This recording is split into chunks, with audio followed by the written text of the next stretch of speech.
Hi everyone, my name is Matthew. My current role is a graduate mechanical engineer and I'm working for Hatch here in Brisbane, Australia. Okay, so what got me into the mining industry in the first place? So going way back to the start of my university career, I always liked working on machinery, tinkering in the garage, so I figured mechanical engineering was the best option for me. So after my general first year, specializing going into second, I picked mechanical engineering. And as it just happened, a few of my good friends picked mining engineering, which at the time I knew nothing about and I would come to learn a lot more about. Later on in my second year, a good friend of mine was running a mining conference hosted by the school and asked me if I wanted to get involved and asked me if I wanted to be the chair of finance for that conference. So I thought that sounded like a pretty good idea, and I did that for them. I really enjoyed the conference. I thought it went really well, and a lot of the guests were very interesting to hear speak, and I work closely with a lot of people in Queens mining engineering, which gave me a lot of exposure there. So I was intrigued at that point, and I thought, what's a good way to further this interest? The next thing I did was I went to the PDAC conference in Toronto, Ontario, and there I got a lot more exposure to a lot of the different companies in the industry, walking around all the booths on the floor, really get a good feel, and again, talking to everyone. Everyone was very nice, very kind people, and I appreciated that about the mining industry. So that had me quite intrigued at that point, you could say. And from there, I decided I would fully pursue it, and I decided to sign up for the Queen's Certificate in Mining Technologies, which is a 6-course certificate offered through the school. And so I took that over my last few years of university, and that gave me a great piece of paper, I guess, to show people in the industry that I was, truly interested in going that direction. And that was, I guess, my final thing I did before starting full-time work here. A day in the life. First things first, alarm clock at 6 a.m. I find the earlier the better. Go from there. I'm studying for an exam that's in about 9 days now, so I do an hour of studying in the morning and 2 hours after work. So I put an hour of studying in, finish up, drive into work, 8:30 in the morning. Get there, say hi to everyone, have a cup of coffee,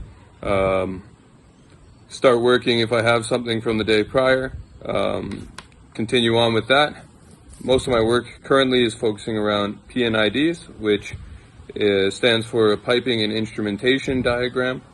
So yeah, a lot of those, it's pretty much what they do is they lay out the piping designs for all the different processing facilities that Hatch works on. So pretty much go through, check, make sure everything's correct, make minor adjustments depending on what I've been instructed. Maybe some Excel work, again, checking, updating, lots of that nature of work. Communication, always constantly communicating with the engineers I work closely with.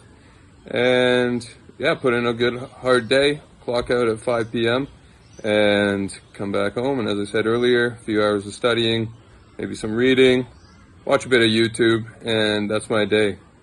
What's my favorite part about working in the mining industry? So I've already mentioned the people being great. Nothing on that side of things has changed for me. Everyone I meet is very nice.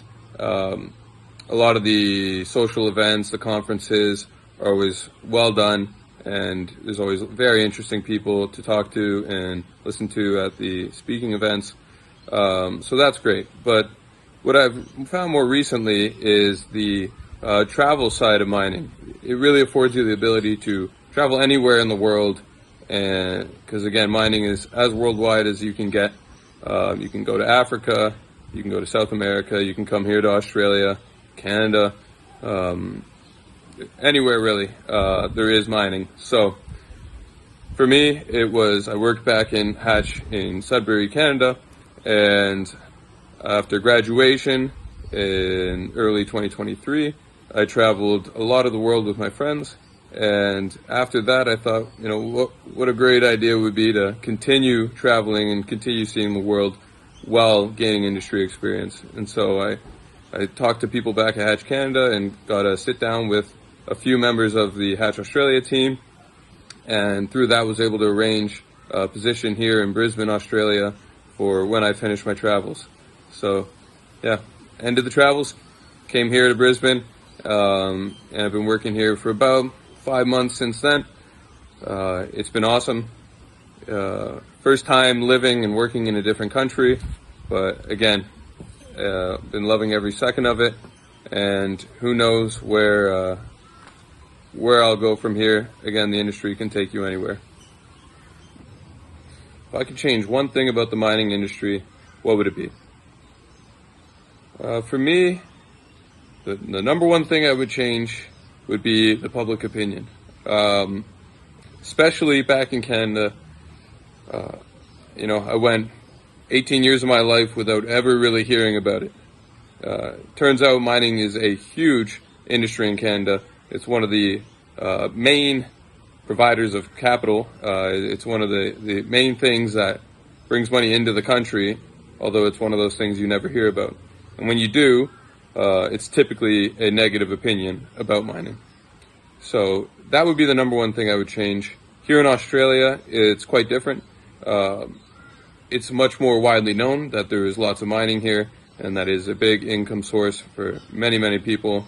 In fact, most of the nation depends on mining in some form. And so they have a very different outlook on it. So if I could change one thing, I would love to bring that outlook back to Canada and really teach people about the mining industry at a younger age, expose them to it, and yeah, have them understand all the benefits that it can provide you and that it does provide the world at large.